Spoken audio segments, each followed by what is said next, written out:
Hi there, and welcome to part 2 of the outcome evaluation training put on by the Ruth Mott Foundation for our grantees. This is Liz Delaney again, the learning officer at the foundation. Part 2 will focus on evaluation questions, outputs, and outcomes. Oh my! So part 2 is also going to use a logic model, and there should be a document on our website. There is a document on our website that says Training Example Logic Model, and that is what we'll be using to work through an example. When you print it off, you'll see that there is one section that is blank and a second section that are the same logic model, but it's all filled out. So in the training, we're actually working through to fill in the blanks together, and then at the end I shared what my thoughts were about how we could finish that logic model. You can choose, of course, whether you work through it yourself or you look at the examples. I will be using the examples, the completed logic model, as I talk through these slides. So in this section, we're really going to talk in detail about how to identify and prioritize questions, also outputs and outcomes, and what's the difference between all of those and how do they work together. And what I'd like to say about that is that sometimes we need to go slow to go fast. And what that means is that, sometimes when we, get our grant money, we're so excited to get started and get working with individuals and helping people and making changes in people's lives, that we either are randomly collecting data and information and then trying to make something of it later, or we are waiting till the very end to collect any information, the end of our grant cycle, and then sometimes it's hard to get a hold of people. And what I would encourage you to do is to plan ahead and implement those strategies at the beginning. And the foundation is encouraging you to do that as well. So let's just take a look at our training example and kind of talk about what it is, and then we'll kind of walk through the slides. So neighborhood in North Flint has 10% increase in blighted homes from last year and a 5% increase in violent crimes. Additionally, in the past 3 years, 3% less youth are graduating from high school and fewer are choosing to attend post-secondary education. And this is definitely a made-up example, so I'm just going to throw that out there. The goal of the ABC Youth Project is to increase the number of youth graduating from high school and attending post-secondary education while reducing the number of blighted areas in the ABC neighborhood and hence reducing crime. So a brief program description is that ABC Neighborhood Association in North Flint, using a fiscal sponsor, has written a grant proposal to Ruth Mott Foundation requesting funds to develop youth employment skills through mentoring and curriculum implementation while working to enhance blighted areas. So I've listed some resources and activities, and as you'll see when we are going through the slides in part 2, the logic model development, although it seems like a tedious task and may seem pretty academic, is actually very important when it comes to evaluation, and it actually is very important when it comes to programming as well. And if a logic model is not really solid, you don't necessarily have everything in place that needs to be in place to have and run a successful program. So outcomes evaluation, what is it? I've been using this term since the beginning of the training. We're asking for it as a foundation. What are we asking for? So what you see in front of you is sort of a continuum of different evaluation types. The first type is process evaluation. This is typically what people think of when they think of evaluation. And it is answering the question, are you doing what you said you would do? So if you said that you are going to serve 75 individuals, did you serve 75 individuals? An example of a process evaluation question could be, how many people attended your event that focused on reducing violence? All right. And really, again, this type of evaluation is just checking in to see that you did what you said you would do. The next level of evaluation is what we are interested in seeing in your evaluation process, and that is an outcomes evaluation. That type of evaluation is asking you, is what you're doing working? So in the example on the slide, did people change their attitudes about violence interventions after attending the event? So they had to attend the event. That would be the process evaluation. Did they attend it? The outcomes evaluation is, did they have some sort of change in conditions, their attitudes, beliefs, or behaviors that made that they changed because they attended the event.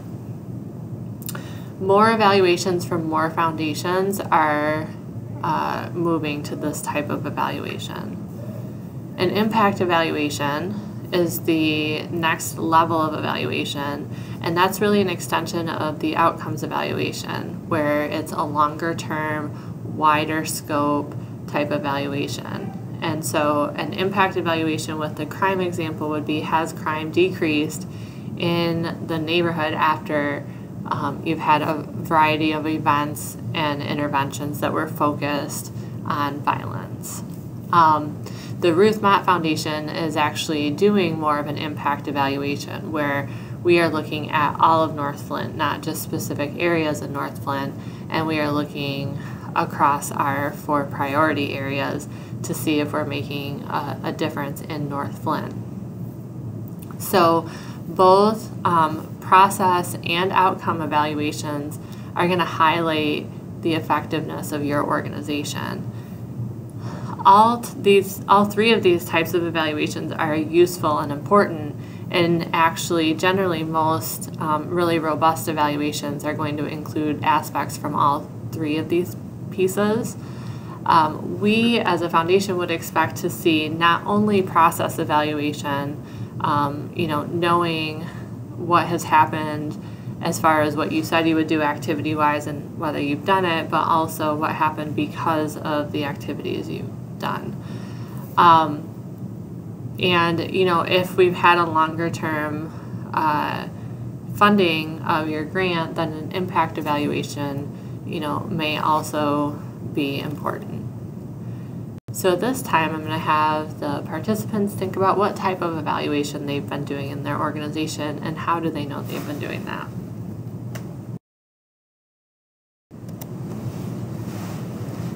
So how do we use outcomes evaluation? There's actually 2 main ways. The first is a formative evaluation, which is an ongoing learning process. It's where you may do a survey after you have a training, such as the one I'll do today, and I'll look at the results of that and then use that to inform the next thing that I do. So I'm learning as I go, I'm evaluating as I go, and I'm continually looking to see if I can make changes. A summative evaluation is what people in the past have used evaluation for. So, you run a program for an entire year. At the end of the year, or maybe 5 years, you do an evaluation to say, this is what we did, this is how we did.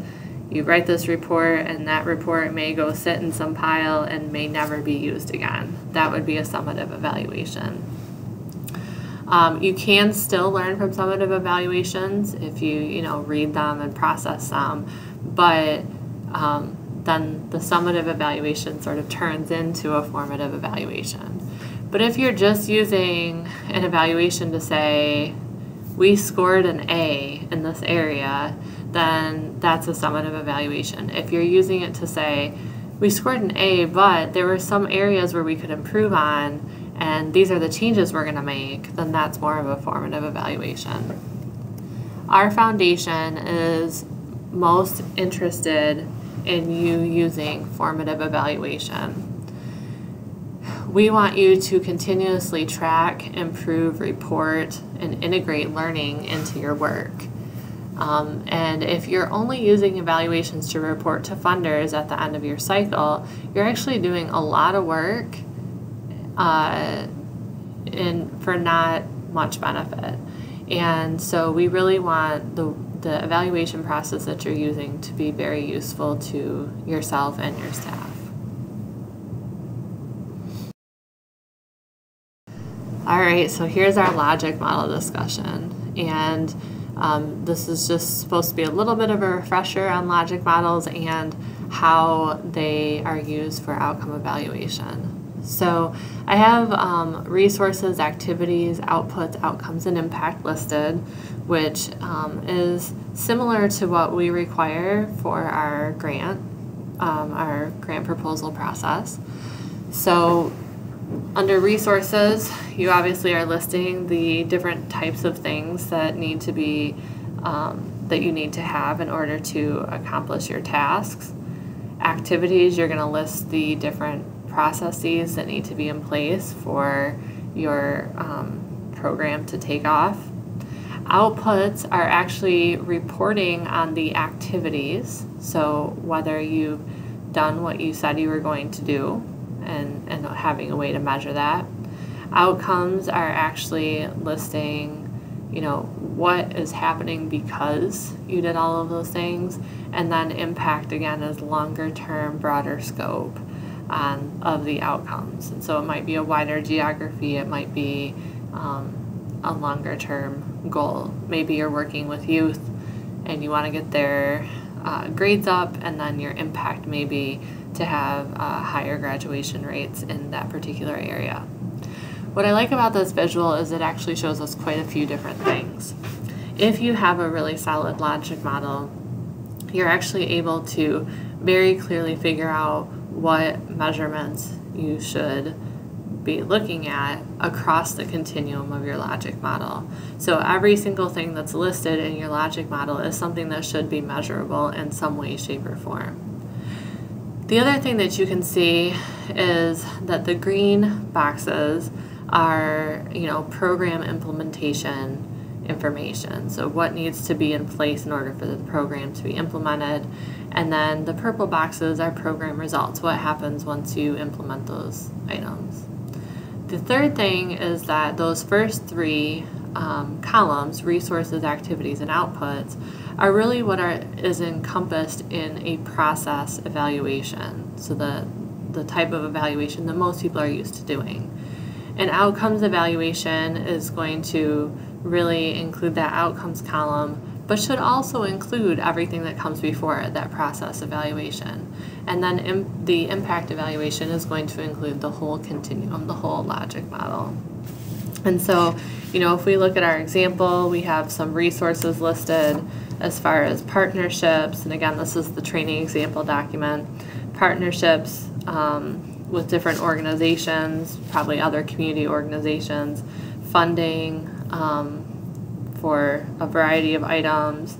We need to actually have youth and mentors. We need to have some blighted areas, so on and so forth. The activities we have listed are to develop partnerships, recruit neighborhood youth and adult mentors, engage youth and mentors through partnerships and community engagement, provide weekly employment skills. So, this is getting pretty detailed for this project, but it's important to be detailed so that we can actually measure our progress as we go along.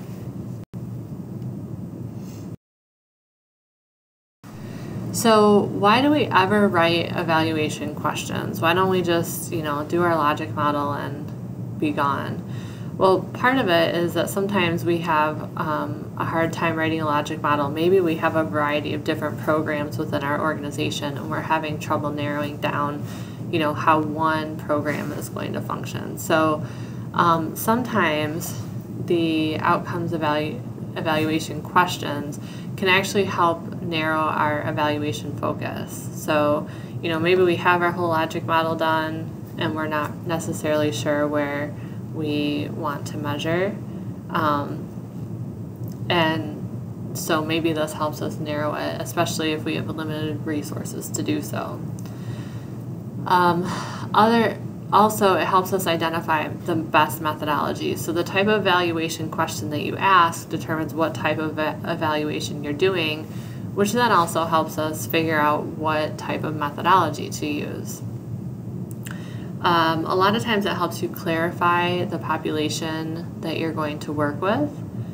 And just recently I was in a discussion, about whether we are going to look at children who live in North Flint or children who attend Flint public schools, and the schools that are in North Flint. And so those are actually two different populations, and the way that you go about measuring those is actually going to be very different. The final thing is that it can help you clarify the goal of your organization or program. A lot of times when I talk to grantees, they say they're doing everything under the sun and they're changing the world, which would be great, except we all have limited budgets and limited amounts of time and staff and all of those things. So if you are, a youth organization that has a parent night and you invite a health partner to come and have a booth at this parent night, you wouldn't necessarily want to say that the goal of your organization is health if, the goal of working with youth is really math literacy, right? And so if you do that, then your outcomes are going to be tied to whether or not this booth did a good job in changing health outcomes for the families that attend your information night. And so it really helps you to say, nope, this is what our lane is, and we're really good at this, and so this is what we're going to measure our progress against. So these evaluation questions, just to clarify, are actually questions that will help you better understand how your organization is doing. They are not necessarily the questions that you're going to ask in interviews or surveys, so they're much broader. You should have a maximum of 5 to 7 per evaluation process, and you may have specific sub-questions. And the type of evaluation questions used, again, it determines what type of evaluation you're going to use. And so we'll go through a couple examples here in a minute. One of the questions that I often get is like, how do I choose what evaluation question I'm going to use? And generally, if you meet with an evaluator, what they're going to do is first ask you what you want to know, right? And as an organization, you have very specific needs as far as understanding what you need to in order to provide adequate services. You also have other constituents. Maybe you have partnerships. You might have you might have a board. You should have a board. And then you probably also have funders. So theoretically, if your organizational mission, the funder's mission, and your other constituents all have the same mission, you should sort of be in the middle of this Venn diagram where everything is overlapping, and that's where you would choose your questions. Realistically, though, there's going to be some mismatch between those three constituents I have listed on the slide. And so what you want to do is find some questions that get at as many of your constituents as possible, and use that. So make sure you're using stakeholder engagement. Check with your other constituents, check with your funders, check within your organization to see, are there specific things that people are interested in, and where is there overlap. Your evaluation question needs to be appropriate and relevant to your organization.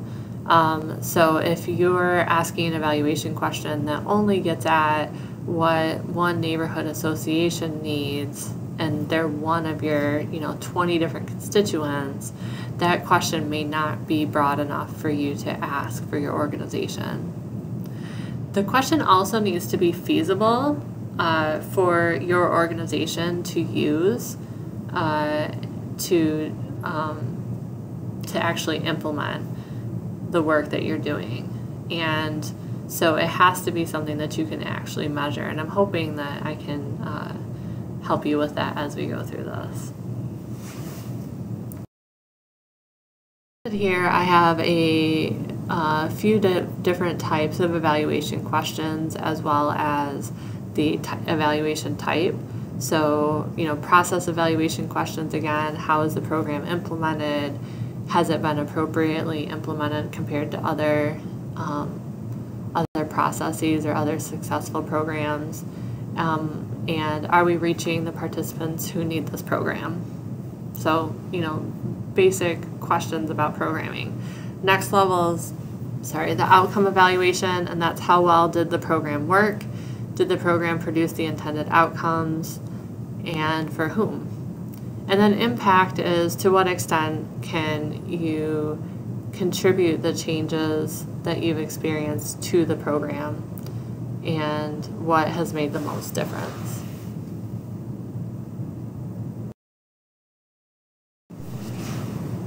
So process evaluation use outputs. So a process output could be connect with 100 families. A process evaluation would develop a way for you to measure whether you've connected with 100 families. 70% of children will attend 30 days of the program over 2 months. Again, a process evaluation is going to have a way for you to track that. And then enroll 350 families in case management home visiting program. Again, a process evaluation is going to have a way for you to track that. And I actually really like the comic I have on here, because the question is, could we do all of these things that are listed under process here and still not have an impact on the group or have positive outcomes? And in fact, could we actually have negative outcomes? And the truth is, yes, we could touch all of these individuals, and maybe there's something in our programming that isn't quite working. And if we're not measuring whether there's an outcome, then we're missing that. So these again are all outputs or results. Have some sort of change in condition. You're going to see a change again in attitude, belief, behavior, or condition for individuals. And so the first outcome here, move 25 families to 200% above poverty. If we only said to get 300 families into our program, we don't know what happens because of that. But if we're saying that we're going to move 25 families to 200% above poverty, that's a change in the condition for that family. 50% of children involved in the program will show improvement in school subjects. Again, a change in condition for those students because they're going to have an improvement in school. An increased feeling of safety in areas where blight removal has occurred. Again, we're going to see a change in condition for those individuals. So what makes a good outcome measure? A good outcome measure needs to have a link between the activities and the outcome. Again, if you're running a youth program focused on math literacy, you don't want to measure a health outcome if that's not something that you are specifically working on activity-wise. And really working on it activity-wise in a few different ways. It needs to be observable, something that we can measure, see, hear, read, calculate. We need to be able to show it over time, a change over time. And so that actually gets at the last bullet as well, is that we need to be able to consistently track it over time. So right now in Michigan, we have a little bit of a trouble with our state testing. We had a consistent way to measure that over time using the MEP scores, and then we had the MSTEP, and so we're not necessarily able to track things over time.